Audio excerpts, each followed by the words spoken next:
Hi guys, మీరు ఎప్పుడైనా sweet dosa try చేశారా? ట్రై చేయకపోతే ఒక్కసారి ఇలా ట్రై చేయండి. చాలా సింపుల్ ప్రాసెస్, చాలా క్విక్గా అయిపోతుంది, చాలా టేస్టీగా ఉంటుంది.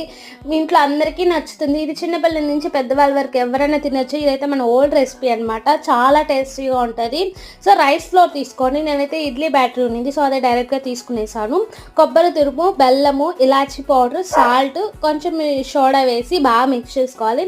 అందులో కొంచెం వాటర్ కూడా వేసుకోండి. సో నేను చూపించిన విధంగా అయితే సరిపోతుంది. మన దోశ బ్యాటరీ ఎలా ఉంటుందో సేమ్ అలానే.